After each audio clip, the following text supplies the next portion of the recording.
자, 36번. 공무방해에 관한 죄에 관한 다음 설명 중 옳은 것, 맞는 걸 고르라 그랬거든요. 맞는 게 모두 몇 개냐 그랬는데 정답은 4개예요. 그죠? 4개인데 맨 마지막에 이 리을, 미음번만 틀렸고 맨 마지막에 미음번만 틀렸고 나머지 4개가 다 맞거든요. 리을까지. 정답 4번 체크해 놓으시고요. 일단 틀린 거부터 미음번부터 한번 볼게요. 자, 보겠습니다. 예. 형법 제141조 제1항이 규정하고 있는 공용서류 은닉죄에 있어서 범의란 피고인에게 공무소에서 사용하는 서류라는 사실과 이를 은닉하는 방법으로 그 효용을 해야 한다는 사실의 인식을 의미하므로 여기까지 끊어봐. 자, 일단 여기 한번 보시면은 범의라는 게 무슨 말이냐면 고의를 얘기하는 거예요. 옛날 형법에는 고의 이렇게 하지 않고 범의 이렇게 해놨거든요. 옛날 형법 법조문에. 근데 이게 법조문도 최근에 개정했죠. 그죠? 2020년에 개정하면서 범의란 말을 사용하지 않고 고의다 이렇게 얘기해요. 근데 통상 사람들이 쓸 때 그냥 범의다 이렇게 해도 얘기하는 사람들 많아요. 그래서 범의라는 것은 고의를 얘기하는 거예요. 그래서 141조 제1항에서 말하고 있는 공용서류 은닉죄에서 말하는 이 고의라는 건 뭐냐면은 공무소에서 사용한다는 서류라는 거하고 이것을 은닉한다는 거, 그죠? 이것을 효용을 망쳐먹는다는 거, 효용을 해야 한다는 이런 인식만 있으면 되는 거거든요.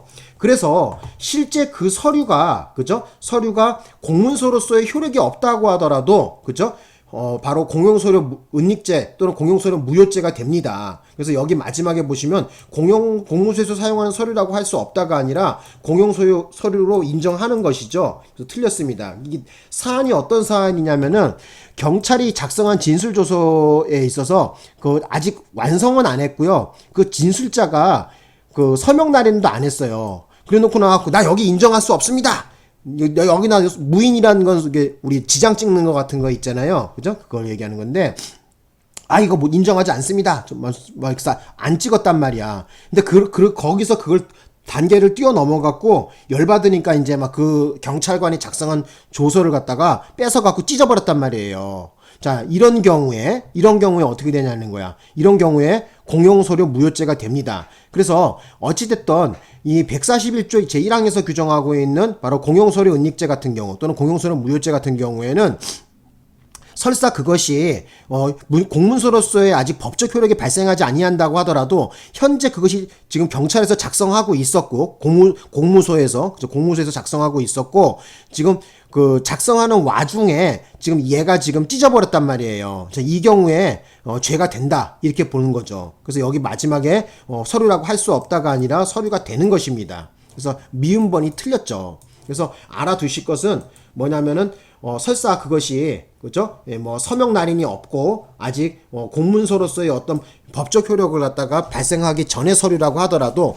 현재 그것을 공무소에서 사용하고 있는 서류라고 한다면은 141조 1항에서 말하는 공용서류 무효죄 또는 공용서류 은닉죄의 객체가 된다 이렇게 봐야 되겠습니다. 그래서 정답 틀린 것은 미음번 틀렸고 기억, 니은, 디귿, 리을 4개가 맞는 거거든요. 위에 그죠? 답 4번 체크해 놓고 맞는 거 4개에 대해서 한번 살펴보겠습니다. 자, 기억번부터 보자. 경찰관들이 갑에 대한 현행범인의 체포 또는 긴급체포의 과정에서 미란다 원칙상 고지사항을 일부만 고지하고, 자, 중요한 거 나왔네요. 일부만 고지했대요. 다 고지하지는 못했어요. 왜? 지금 신원 확인 절차를 밟으려고 하는 그 순간에, 그죠? 밟으려고 하는 순간에 지금 이 체포당하는 요 놈이, 그죠? 갑이라는 놈이 어떻게 된 거야? 유리조각을 들었어요. 그리고 그것을 경찰관들에게 휘둘려 갖고 상해를 입었어요. 지금 경찰관이. 자, 이 경우에 어떻게 되냐는 거죠. 예? 이 경우에 여러분 보세요. 특수 공무방해죠, 이거요. 그죠?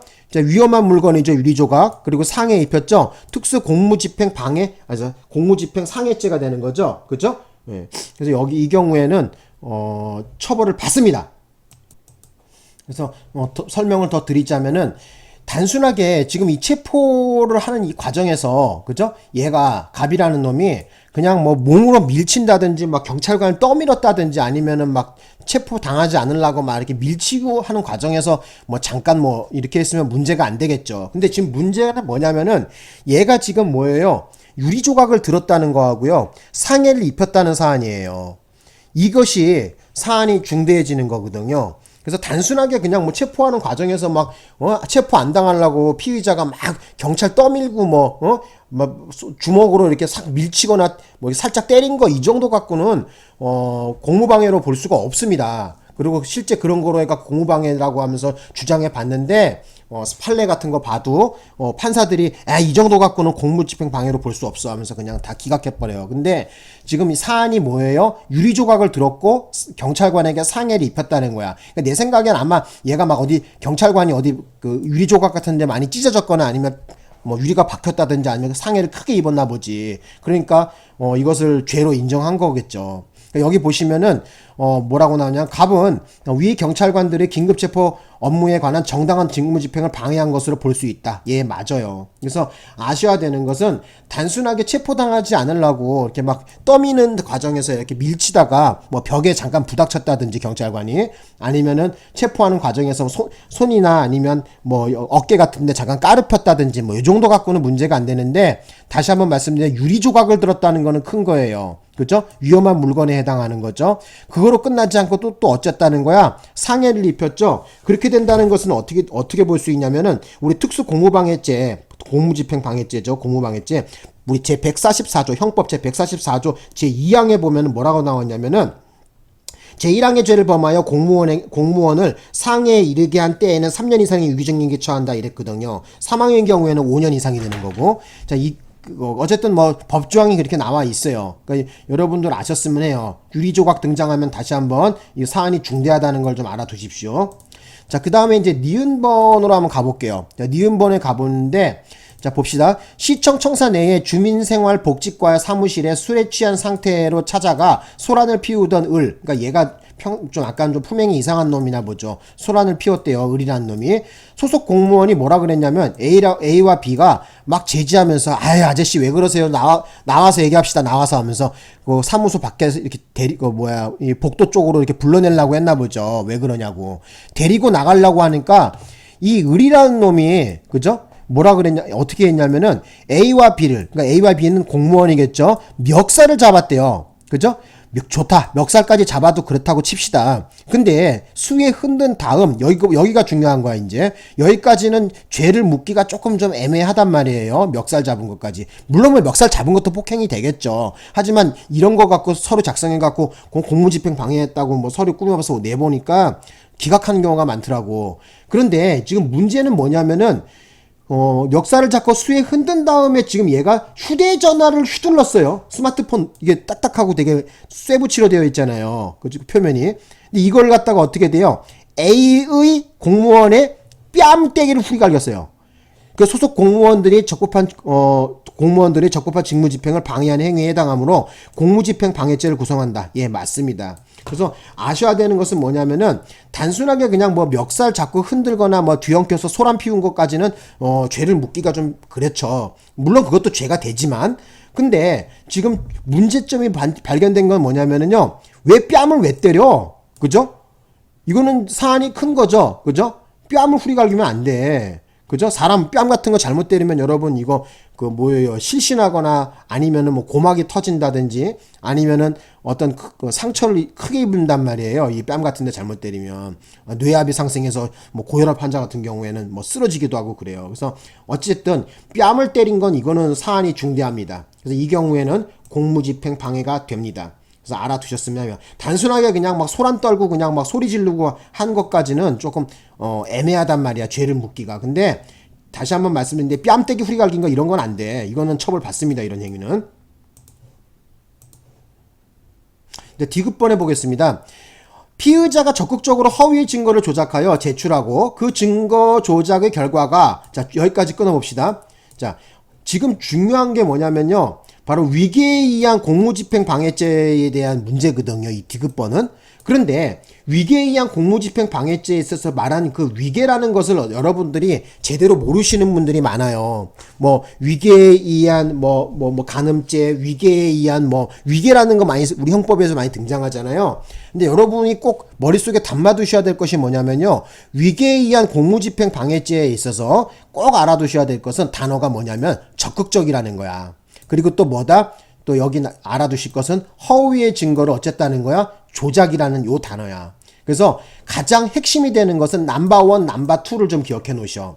적극적으로 뭘 조작했어. 적극적으로 무슨 사수를 썼어. 이거는 전부 다 위계에 의한 공무집행방해가 됩니다.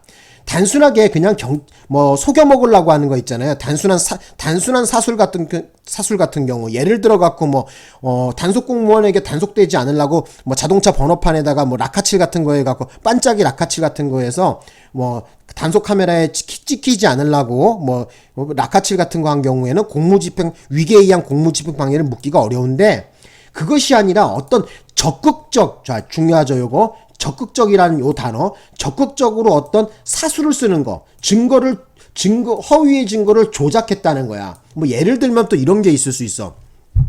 야, 내가 지금 이렇게 해갖고 위험에 처했으니까 우리 알리바이를 하나 만들어야 되겠는데, 친구야, 카카오톡으로 가짜로 너가 나하고 그때 통화한 것처럼 해갖고 내용을 주고받던 내용을 하나 만들자 해갖고, 가짜로 무슨 서로 문자를 주고받은 내용을 갖다가 조작을 해서 캡처를 떠갖고 경찰한테 준다든지, 아니면 가짜로 통화 내용을 갖다가 만들어갖고 그것을 갖다가 녹음 파일을 갖다가 경찰에 제출한다든지, 이런 거 전부 다 우리 판례는 바로 위계에 의한 공무집행 방해로 봤어요. 그래서 위계에 의한 공무집행 방해죄에 있어서 가장 핵심이 되는 것은 핵심 단어는 뭐냐면, 머릿속에 꼭 알아두셔야 될 것은 적극적 사술이라는 거예요. 적극적으로 속여 먹어야 돼요. 단순한 속임수 갖고는 안 되고, 어떻게 해야 된다? 적극적으로 속여 먹는 것이 있어야지, 조작이나 속여먹는 것이 있어야 위계에 의한 공무집행방해죄가 된다는 거예요. 그래서 여기 우리 판시 내용도 그렇지만, 여기 봅시다. 수사기관의 수사행위를 적극적으로 방해해야지 돼요. 그죠? 요 단어가 핵심 키포인트입니다. 알아두십시오. 적극적 사술, 적극적 방해, 적극적 증거 조작. 머릿속에 꼭 좀 담아두십시오. 단순한 속여먹는 사술 또는 단순한 속임수 갖고는 위계에 의한 공무방해가 되지 않습니다. 자, 리을본으로 한번 가봅시다. 리을본에 보면은 이제 이것만 하면 되나? 집행관이 유체동상을 가압류하면서 이를 채무자에게 보관하도록 한 경우, 그 가압류의 효력은, 자, 잠깐만, 여기서 끊어봐봐. 지금 어떻게 된 거냐면, 가압류를 하면서, 완전한 압류가 아니라 가압류를 하면서, 지금 채무자에게 이를 보관하게 했대요. 그죠? 채무자는 돈 줄 사람이야, 돈 갚을 사람이야. 돈 갚을 의무, 채무, 돈 갚을 의무, 그죠? 채무자는 돈 갚을 의무가 있는 사람을 채무자라 그러잖아요. 얘 보고 보관하도록 하게 했어요. 그죠? 유체동산을. 근데 지금 얘가 지금 어떻게 한 거니?